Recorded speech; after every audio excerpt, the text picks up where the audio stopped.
Hollywood, 1998. The kind of year when everyone was talking about The Matrix, not knowing it would change cinema forever. But before all that fame hit its peak, there was a night that would change one man's life in ways no movie ever could. Picture this: a crowded party in Los Angeles. Music blasting, people everywhere trying to be seen and heard. It wasn't just any party, though. This one was thrown for Dogstar, a rock band that most people didn't know was fronted by none other than Keanu Reeves himself. Yeah, that Keanu Reeves, the guy from Speed. The guy who would soon dodge bullets in slow motion and blow everyone's minds. But on this particular night, he wasn't the action star. He wasn't the guy on magazine covers.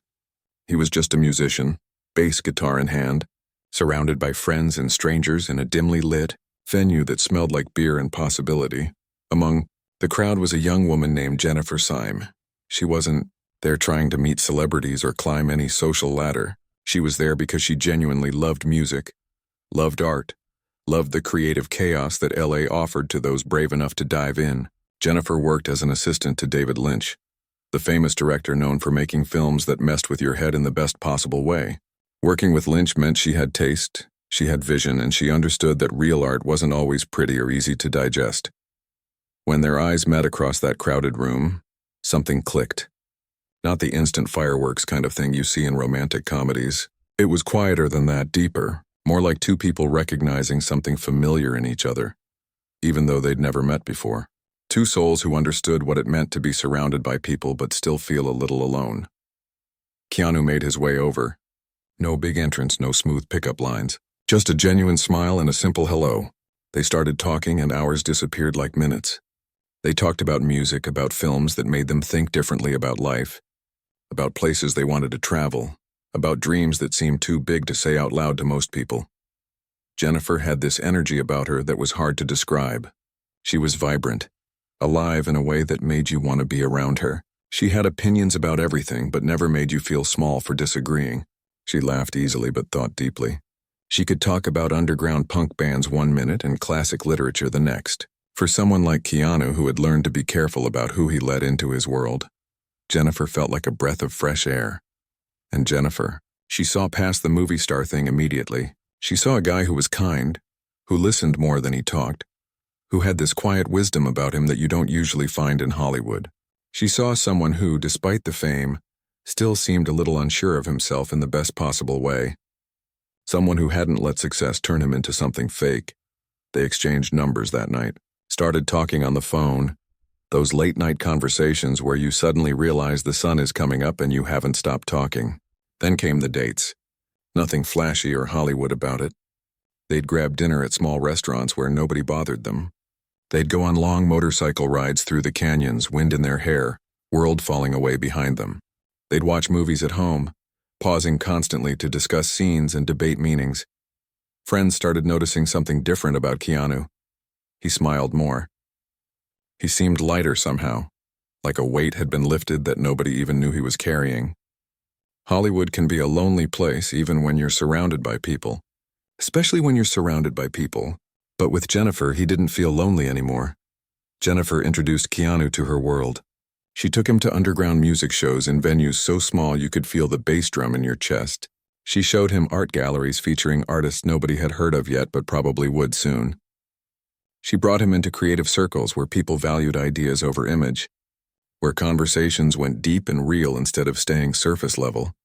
Keanu brought Jennifer into his world too, though it was different from what people might imagine. Sure, there were some fancy events and movie premieres, but that wasn't really his world.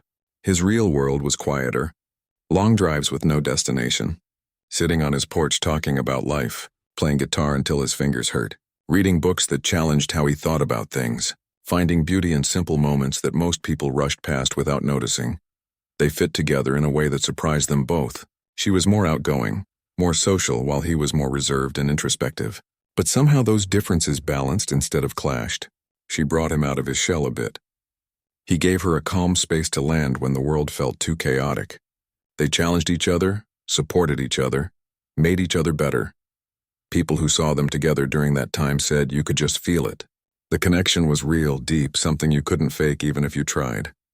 At parties, they'd find each other across the room, sharing looks that said entire conversations without words. They had inside jokes that made them laugh until their sides hurt. They had the kind of comfort with each other where silence wasn't awkward, where just being in the same room was enough. As 1998 turned into 1999, their relationship deepened. They started talking about the future, something neither of them did lightly. In Hollywood, relationships often felt temporary, like everyone was just waiting for the next best thing to come along. But this felt different. This felt like something that could last. Jennifer kept working with David Lynch, contributing her ideas and her taste to projects that would become cult classics. Keanu kept making movies, but he made sure to keep his private life private. They didn't do the red carpet couple thing. They didn't sell their relationship to magazines. What they had was theirs, and they wanted to keep it that way. Then came the news that would change everything. Jennifer was pregnant. When she told Keanu, his whole face lit up in a way that people who knew him had rarely seen. A baby, their baby. A little person who would be part him, part her, part something entirely new and miraculous. They started planning immediately, picking out names, imagining what their daughter would look like, arguing playfully about what music they'd play for her and what movies they'd show her when she got older. They chose the name Ava Archer Syme Reeves, a name that felt strong and beautiful all at once. Keanu started thinking about the kind of father he wanted to be. Someone present, someone patient, someone who would teach his daughter to be kind and brave and true to herself. Jennifer imagined teaching their little girl about art and music and all the beautiful things the world had to offer. Friends threw them baby showers. They decorated a nursery, choosing colors and buying tiny clothes that seemed impossibly small. They read parenting books together, sometimes laughing at the advice, sometimes getting nervous about all the things they didn't know yet. But they faced it together, excited and terrified in equal measure, the way all new parents are. As Jennifer's pregnancy progressed, they grew even closer. Keanu would talk to her belly, telling their unborn daughter about the adventures they'd have together. Jennifer would feel Ava kick and immediately grab Keanu's hand so he could feel it too. These were supposed to be the happiest days of their lives. December approached, and with it the due date. Christmas was coming, and the idea of bringing their daughter into the world during the holiday season felt magical. They imagined future Christmases with Ava, teaching her about giving and gratitude and love. Everything seemed perfect. Everything seemed like it was finally falling into place. They had found each other. They had built something real together, and now they were about to become a family. The future stretched out before them, full of possibility and promise. But life has a way of changing in an instant. And sometimes the moments that should be filled with the greatest joy become the ones marked by the deepest pain. As Christmas Eve 1999 approached, neither Keanu nor Jennifer could have known that their lives were about to shatter in ways they never could have imagined.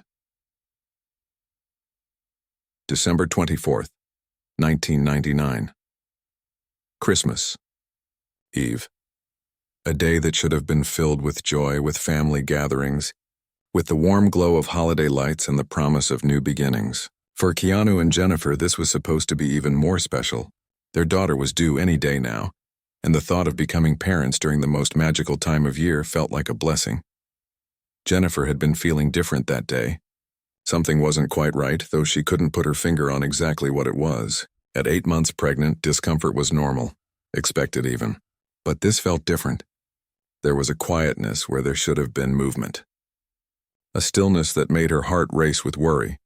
They went to the hospital, both trying to stay calm, trying to tell themselves everything would be fine.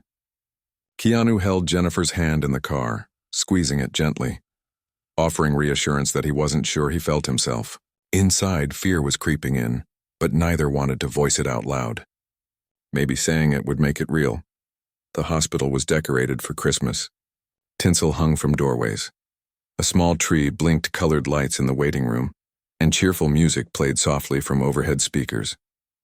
It all felt wrong somehow, too bright and happy for the growing dread that filled their chests. Then came the examination, the doctors checking, rechecking, their faces becoming more serious with each passing moment. The silence in that room was deafening. Medical equipment that should have been picking up a heartbeat remained quiet. Too quiet. The sound that every parent waits to hear, that steady thump, thump, thump that means life. That means everything is okay. It wasn't there. The words the doctor spoke might as well have been in another language at first. The brain sometimes refuses to process things that are too painful, too impossible to accept, but eventually the meaning broke through. Their daughter, Ava, the little girl they had already named and loved and dreamed entire futures for, was gone. She had passed away before she could take her first breath, before she could open her eyes, before they could hold her and tell her how much they loved her. Jennifer gave birth that day, but there was no cry, no first breath, no moment of relief and joy, just crushing, overwhelming silence. They held Ava, this tiny perfect person who would never get to experience the world. Her little fingers, her little nose. Everything about her was beautiful and heartbreaking at the same time. She looked peaceful, like she was sleeping, which somehow made it worse. How could someone so perfect be gone? Keanu broke in a way he'd never broken before. This man who had faced every challenge life threw at him with quiet strength, who had survived a difficult childhood, who had lost his best friend River Phoenix just years before. He shattered. He held his daughter, and his tears fell onto her tiny blanket, and there was nothing anyone could say or do to make this okay.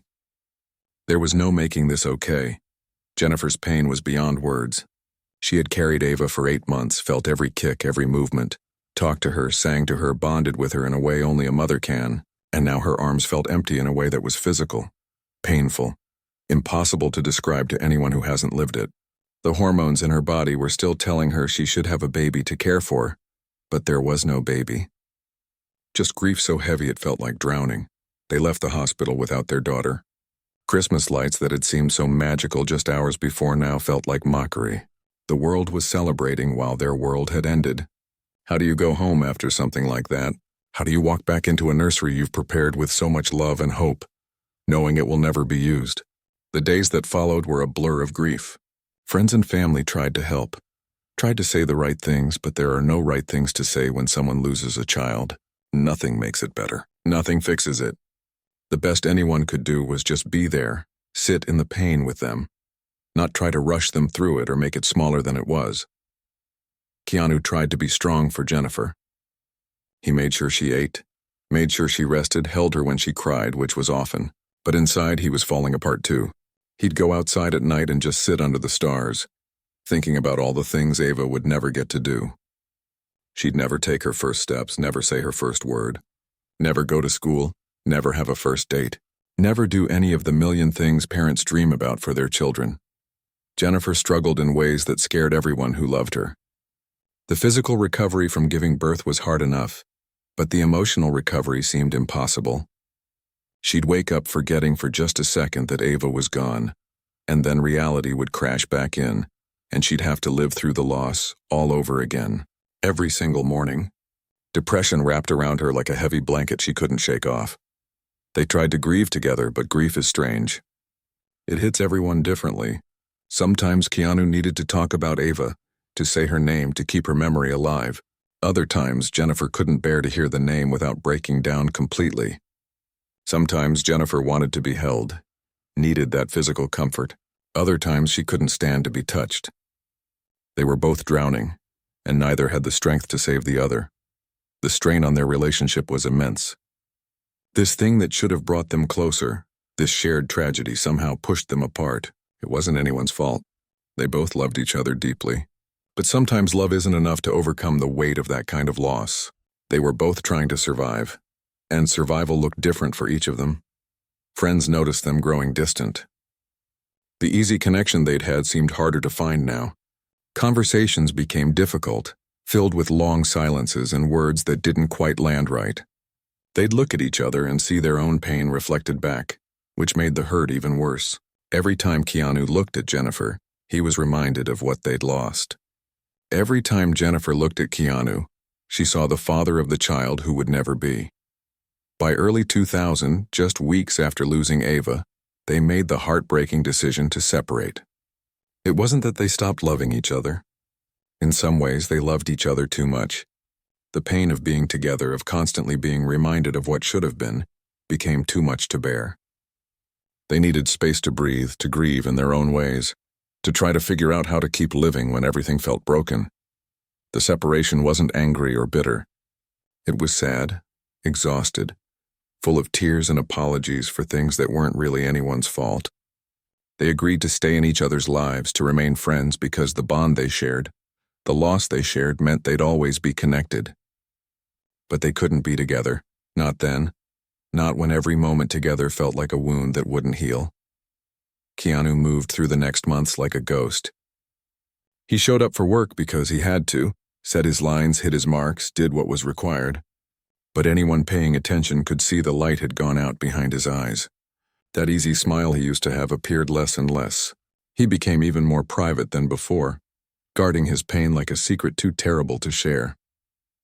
Jennifer struggled even more visibly. Friends worried about her constantly. She tried to work, tried to stay busy, tried all the things people tell you to do when you're grieving, but nothing worked. The depression that had started after losing Ava only deepened. She sought help, tried therapy, tried medication, tried everything she could think of to ease the pain. But grief doesn't follow a timeline, and healing isn't linear.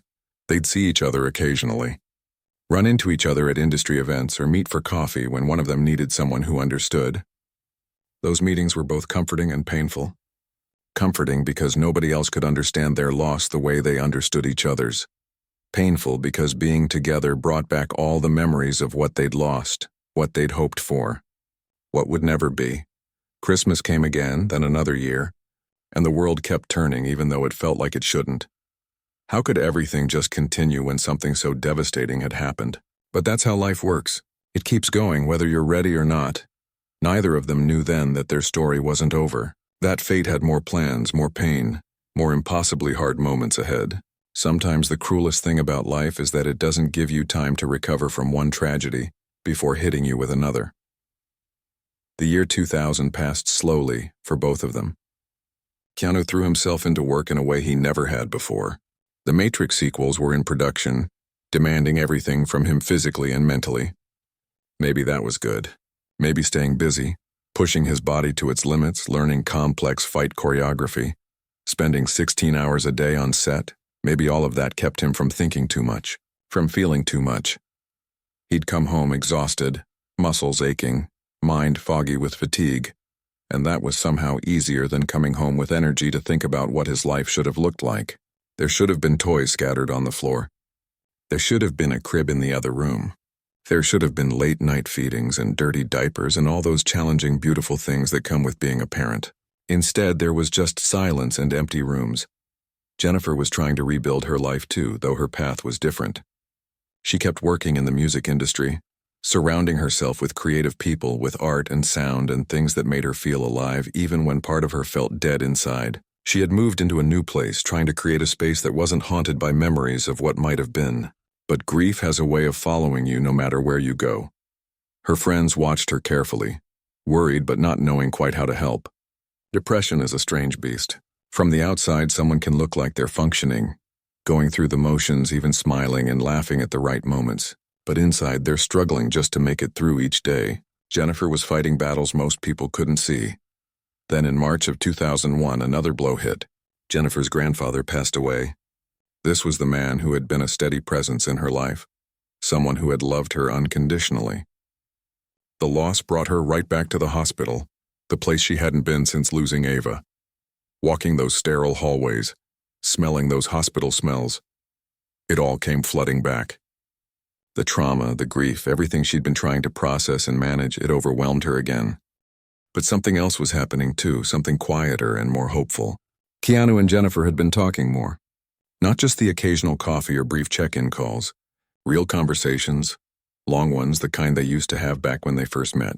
They talked about their grief, about how impossible it was to explain to people who hadn't lost a child. They talked about Ava, saying her name out loud, keeping her memory alive between them. Slowly, carefully, they started wondering if maybe they could try again. Not to replace what they'd lost. Nothing could ever do that. But maybe they'd separated too quickly. Maybe their grief had made them run from the one person who truly understood. Maybe with time and healing they could find their way back to each other. The conversations grew more frequent. Late-night phone calls that stretched into early morning. Text messages throughout the day, just checking in, sharing small moments. They started meeting up more often, going for walks, grabbing dinner, slowly rebuilding the connection that had never really disappeared. just gone underground for a while. Friends who knew them both had mixed reactions. Some were hopeful, thinking that maybe they could heal together in ways they couldn't heal apart. Others were worried, concerned that going back might just reopen wounds that hadn't properly healed. But when you've loved someone the way they loved each other, when you've shared something as profound as losing a child, that connection doesn't just vanish. By early April 2001, they were seriously discussing getting back together, taking it slow, being careful, but trying. They talked about doing things differently this time, going to grief counseling together, being more open about when they were struggling, not trying to be strong all the time, learning that it was okay to fall apart and that they could help put each other back together. On April 1st, they met for brunch in San Francisco at a small place called Crepes on Cole. It was casual, comfortable, the kind of place where they could just be themselves without worrying about cameras or recognition. They sat across from each other, ordered coffee and food, and talked for hours about everything and nothing. The conversation covered the heavy stuff, sure. They talked about Ava, about the future, about their fears of trying again. But they also laughed. Real, genuine laughter about silly things, inside jokes, memories from before everything got so heavy. For the first time in over a year, there was lightness between them. Hope. Keanu looked at Jennifer across that table and saw not just the grief she'd been carrying, but the woman he'd fallen in love with. That spark, that energy, it was still there underneath everything. Maybe dimmed, maybe changed, but still there. Jennifer looked at Keanu and saw someone who had stayed kind through tragedy, who hadn't let bitterness consume him, who still somehow believed in good things despite everything. They left that brunch with plans to see each other again soon, to keep talking, keep trying, keep moving forward together. They hugged goodbye and it felt right. Felt like maybe they were finally on a path toward healing, toward something that looked like happiness again, or at least peace. Jennifer had plans that evening. A party at a friend's house, a musician named Marilyn Manson who she'd worked with before. She was torn about going. Part of her just wanted to go home, to sit with the hope she was feeling, to think about the future she and Keanu might build. But she'd committed to going, and friends had been encouraging her to get out more, to socialize, to not isolate herself. So she went. The party was crowded, loud, full of people from the music industry. The kind of gathering she used to love, but that had felt overwhelming lately. She tried to have a good time, tried to connect with people, but something felt off. Maybe it was being in a crowd when she was feeling emotional. Maybe it was the exhaustion of carrying so much hope mixed with so much pain. Maybe it was something else entirely. Friends at the party later said she seemed distant, like her mind was somewhere else. She'd engage in conversations and then drift off mid-sentence, staring at nothing. When people asked if she was okay, she'd smile and say she was fine, just tired. But there was something behind her eyes that worried the people who really knew her. She'd been dealing with back pain from a minor car accident that had happened a few weeks earlier. Nothing serious, just one of those fender benders that leave you sore. She'd been prescribed medication for the pain, and also something for anxiety and depression. Managing chronic pain on top of managing mental health is exhausting, and sometimes the medications themselves can make things feel foggy and strange. As the night wore on, Jennifer decided she wanted to leave. A friend offered to drive her home, worried about her state of mind, and she accepted. They drove through the dark Los Angeles streets, music playing softly, neither saying much. When they pulled up to her place, Jennifer thanked her friend for the ride and headed inside. But something pulled her back out. Maybe she forgot something at the party. Maybe she wanted to go back and talk to someone. Maybe she just couldn't stand to be alone with her thoughts. Whatever the reason, sometime after arriving home, Jennifer got into her Jeep Grand Cherokee and started driving back toward the party in the early morning hours of April 2nd. The streets were mostly empty at that hour, that strange time between night and morning when the city feels like it's holding its breath. Cahuenga Boulevard stretched ahead of her, lined with parked cars on both sides. She was driving too fast, or maybe she wasn't paying attention, or maybe something else was wrong. The exact sequence of events would be debated later, analyzed and picked apart by investigators trying to understand what happened. What is known as this: her Jeep veered off course and crashed into a row of parked cars with tremendous force. The impact was devastating. She wasn't wearing a seatbelt, and the collision partially ejected her from the vehicle. The damage was catastrophic. There was no suffering, no time for fear or pain. It was instant. At just 28 years old, Jennifer Syme was gone. The call came to Keanu the next day from Jennifer's mother. The words probably didn't make sense at first. How could they? They just had brunch together. They just talked about the future, about trying again, about hope. How could she be gone? It was impossible. It had to be a mistake, but it wasn't a mistake. The woman he loved, the mother of his daughter, the person who understood his grief better than anyone, she was gone. And just like that, Keanu's world shattered all over again. The phone call shattered everything. Keanu stood there, phone pressed to his ear, listening to Jennifer's mother's voice breaking as she told him the news. The words came through, but his brain couldn't process them. Jennifer was gone. There had been an accident. She didn't make it. He asked her to repeat it, certain he'd heard wrong. But she said it again, slower this time, through tears. Jennifer had died in a car crash early that morning. The woman he'd just had brunch with yesterday. The woman he'd laughed with, made plans with, the woman he'd been finding his way back to. She was gone. Keanu called the coroner's office himself. Some part of him needed to confirm it, needed to hear it from someone official, maybe hoping somehow it was all a terrible mistake. When he offered to identify the body, they told him she'd already been identified. That somehow made it more real. There was a body. Jennifer was really gone. This wasn't a nightmare he could wake up from. The next hours and days existed in a fog. How do you process losing someone twice? First, their relationship had ended after losing Ava, and he'd grieved that. Now Jennifer herself was gone, and he had to grieve her all over again, but permanently this time. There was no chance of reconciliation now. No more phone calls. No more late-night conversations. No more hope of finding their way back to each other. Just nothing. Just absence. The details of the accident came out slowly. The crash happened on Cahuenga Boulevard. Her Jeep had slammed into parked cars. She hadn't been wearing a seatbelt. Investigators found prescription medications in the vehicle, stuff for pain and depression. There was evidence of substance use. The full picture painted someone who had been struggling, really struggling, in ways maybe nobody had fully understood. Keanu felt guilt crash over him like a wave. Should he have seen it? Should he have known she was in that much pain? They'd just talked for hours. She'd seemed okay. Hopeful even. But depression is tricky like that. People can seem fine on the surface while drowning underneath. And grief, real deep grief, it changes people in ways that aren't always visible. He thought about their last conversation, replaying every word, every expression, looking for signs he might have missed. Had she seemed off? Had there been something in her voice, her eyes, some cry for help he hadn't heard? The questions tormented him, though there were no good answers. Sometimes tragedy just happens and there's nobody to blame. Nothing that could have been done differently.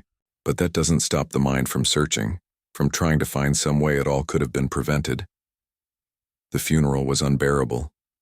Keanu served as one of the pallbearers, along with Jennifer's friends from the music and film industry. People like Dave Navarro and David Lynch, creative souls who had loved and respected Jennifer. They carried her casket together, this final act of care for someone who had brought so much light into their lives. Inside the church, someone played Barbra Streisand's Higher Ground and Bette Midler's Wind Beneath My Wings. David Lynch had put together a slideshow of photos from Jennifer's life. Images of her smiling, laughing, full of life and energy and possibility. It was beautiful and devastating all at once. This vibrant person reduced to memories and photographs, gone at just 28 years old. Jennifer was buried next to Ava at Westwood Village Memorial Park Cemetery. Mother and daughter, reunited in death in a way they never got to be in life. Keanu stood at the graveside looking at two headstones where there should have been none. The daughter he never got to know. The woman he'd loved deeply and lost twice, both gone too soon. Both leaving holes in his life that could never be filled. After the funeral, life had to somehow continue. People had to go back to their jobs, their routines, their normal lives. But for Keanu, there was no normal anymore. How could anything ever feel normal again? He'd lost his child and lost the mother of his child within 18 months. The compounding grief was crushing, suffocating, relentless. Work became his refuge again, but different this time. Before, he'd used it as a distraction. Now he poured his grief into it. The roles he chose, the way he inhabited characters, everything carried the weight of what he'd experienced. When he played characters dealing with loss, with pain, with impossible situations, it wasn't just acting anymore. It was channeling real emotion, Real understanding of what it means to have your world destroyed. People on set noticed the change in him. He was still professional, still kind to everyone, still showed up and did the work. But there was a heaviness about him now, a depth of sadness that lived behind his eyes even when he smiled. Crew members who'd worked with him before and after would talk about it quietly, how something fundamental had shifted, how he carried himself like someone who'd seen too much darkness. His friends worried constantly. They'd call to check in, invite him to dinner, try to make sure he wasn't isolating too much. Some days he'd accept, grateful for the company, for the reminder that life still existed outside his grief. Other days he'd politely decline, needing to be alone with his thoughts, to sit in the pain rather than run from it. Keanu started doing things to honor Jennifer's memory in quiet ways. He donated money to causes she'd cared about, supported artists and musicians she'd believed in. He never made a big deal about it, never sought recognition. It was just his way of keeping her spirit alive, of making sure some good came from the tragedy. He also became more private than ever. Reporters would ask about his personal life and he'd shut down completely. Some people thought he was being difficult, but really he was protecting himself. How do you explain to strangers what you've been through? How do you reduce that kind of loss to a soundbite or a magazine quote? So he just didn't. He kept it locked inside, shared only with the few people he truly trusted. The public knew about the tragedies, of course. News of Jennifer's death had made headlines, especially given her connection to Keanu. But most people didn't understand the full weight of it. They knew facts, dates, basic information. They didn't know about the late-night conversations, the plans that would never happen, the future that died with her. They didn't know about the double grief of losing both daughter and mother. They couldn't know, really, unless they'd lived it. Years started passing. 2001 became 2002, then 3, then more. The world kept turning, kept moving forward whether Keanu was ready or not. New movies came out. New projects demanded his attention. Life insisted on continuing despite everything. He went through the motions, did what was required, showed up for his responsibilities, but internally he was changed forever. There was a before and an after, and he existed firmly in the after. Before, he'd been someone who understood loss, sure. He'd lost his best friend River Phoenix years earlier, had dealt with other hardships. But this was different. This was a level of grief that fundamentally altered who he was as a person. He thought about Ava constantly. She'd be getting older now if she'd lived. Learning to walk, to talk, going to school. He imagined what she might look like, what her personality would be. Would she have Jennifer's creativity, his quiet nature? Both, neither? He'd never know, and that not knowing was its own special kind of torture. And Jennifer. He thought about her all the time, too. The what-ifs haunted him. What if they'd stayed together after losing Ava? What if he'd been there more? What if that last night had gone differently? What if she'd stayed home instead of going back out? The questions had no answers, but they circled endlessly in his mind anyway. People started seeing Keanu differently in the years that followed. Stories emerged about his kindness, his generosity, his humanity, how he'd give up his seat on the subway for someone else, how he'd take pay cuts so crew members could get better salaries, how he'd spend time talking to fans and homeless people with the same genuine interest and respect. Some of that had always been part of who he was. But the tragedies deepened it, expanded it. When you've lost everything that matters, material things stop mattering much. When you've felt the deepest pain, you become more attuned to other people's pain. Suffering, as terrible as it is, can make you more compassionate if you let it. And Keanu let it. He became someone who understood that everyone is fighting battles you can't see.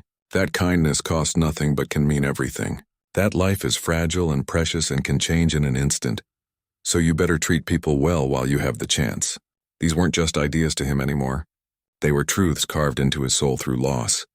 For years, Keanu lived with ghosts. Not the supernatural kind, but the kind that exist in memories and what-ifs in the empty spaces where people used to be. He'd be sitting in his house and suddenly remember Jennifer's laugh. Or he'd see a little girl who would be about Ava's age and wonder what his daughter would have looked like, sounded like, been like.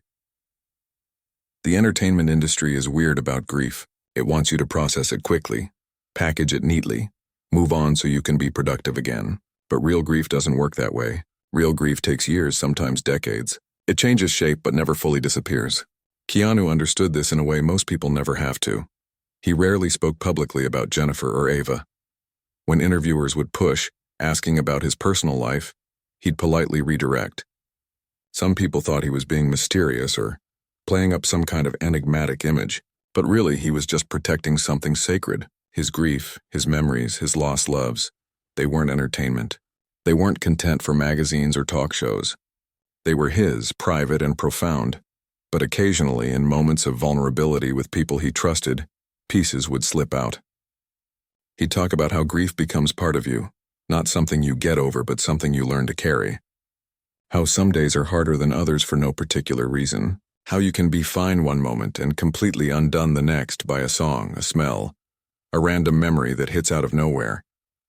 He'd say things that revealed just how deeply the losses had affected him, that he thought about Ava every single day, imagining who she'd be at 5, at 10, at 15, that he still had dreams about Jennifer where she was alive and they'd talk like old times. And waking up was like losing her all over again. That Christmas Eve would never be just a holiday again. It would always be the anniversary of the worst day of his life. The thing about tragedy is that it gives you perspective whether you want it or not. Keanu started seeing the world differently after everything that happened. The petty drama of Hollywood, the competition, the ego, all of it seemed incredibly small compared to real loss. Who cares about box office numbers when you've buried your child? Who cares about awards when you've lost the person you loved? This perspective changed how he worked, how he treated people, how he moved through the world. Stories started circulating, little moments that revealed his character, like the time he gave millions of dollars from his Matrix earnings to the special effects and costume design teams because he felt they deserved it, or how he'd take the subway and buses instead of demanding fancy transportation, giving up his seat for women and older passengers. There were stories about him sitting on curbs sharing food with homeless people, really talking to them, treating them like human beings worthy of time and attention. About how he'd stay late after events to make sure every fan who wanted a photo or autograph got one.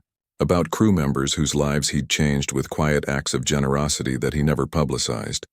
Some people cynically suggested these were publicity stunts, calculated moves to build an image.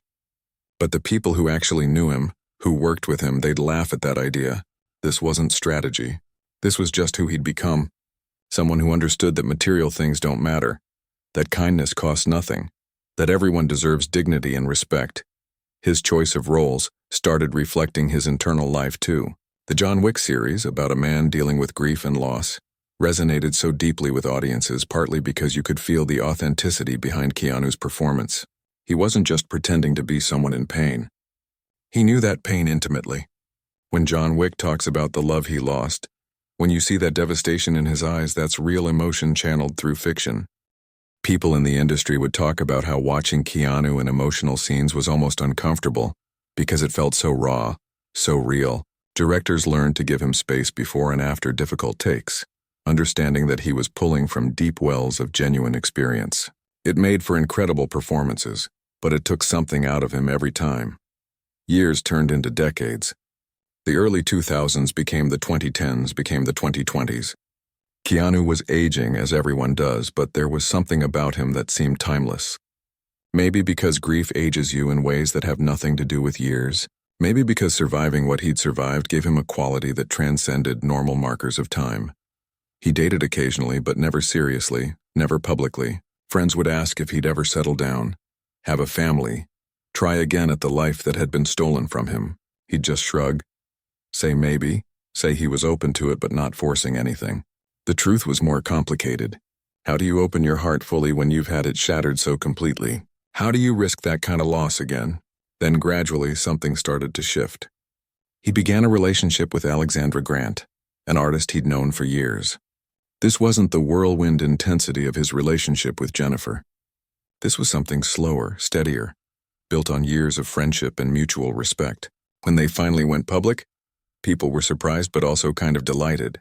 Keanu Reeves, the internet's boyfriend, the man everyone wanted to see happy, actually looked happy. It wasn't about replacing what he'd lost. You can't replace a child, can't replace a first love, can't undo tragedy, but maybe finally there was room for something new alongside the grief he'd always carry. Maybe he'd learned that you can honor the past while still living in the present.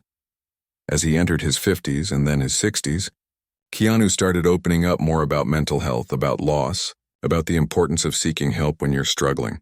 He never went into graphic detail about his own experiences, but he'd talk generally about how therapy helped, how important it is to have people you can be honest with, how there's no shame in admitting you're not okay. This advocacy felt personal because it was personal. He'd watched Jennifer struggle with depression, seen how mental health issues combined with grief can create a perfect storm.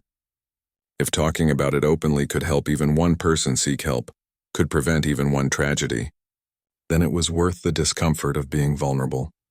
In interviews, when asked about life lessons or advice, he'd say things that clearly came from lived experience, about how grief never truly ends but you learn to incorporate it into who you are, about how loss teaches you what really matters, about how being kind costs nothing but means everything because you never know what battles people are fighting privately.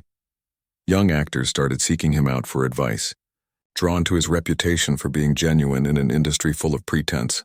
He'd tell them that success means nothing if you lose yourself in the process, that fame is hollow if you treat people poorly, that the relationships you build and the kindness you show matter more than any achievement or award.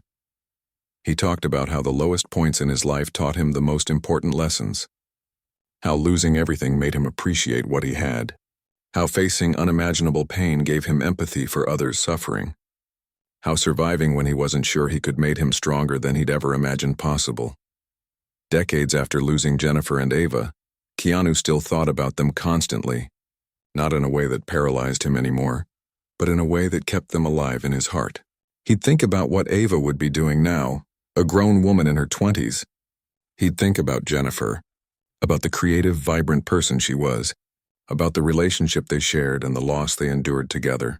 Sometimes, late at night, he'd wonder about the parallel universe where things went differently, where Ava was born healthy and they became a family, where Jennifer didn't go back out that night, where they raised their daughter together and grew old watching her grow.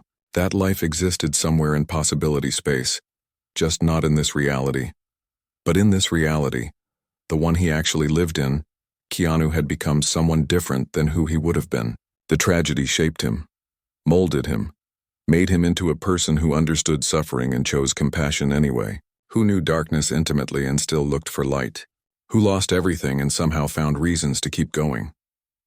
The confession, when it came after all these decades, wasn't a single moment or interview. It was woven through years of small revelations, quiet admissions, moments of vulnerability that added up to a larger truth. The truth that Jennifer Syme was the love that changed everything, that losing her and Ava carved out a hole that never completely filled. That grief became his companion, walking beside him through every day, every role, every interaction. But also the truth that love doesn't die just because people do, that the time he had with Jennifer, brief as it was, mattered deeply and always would. That Ava, despite never taking a breath, was real and loved and remembered, that carrying their memory wasn't a burden but a way of keeping them alive. In the end, Keanu's story isn't really about Hollywood or fame or success. It's about being human in the most profound way, about facing unbearable loss and choosing to keep living anyway, about letting tragedy make you kinder instead of bitter, about honoring the past while staying open to the future. The love Keanu Reeves never forgot shaped the man the world came to admire. Not despite his pain, but because of it. Because he took the worst things that could happen and somehow, impossibly, let them make him better.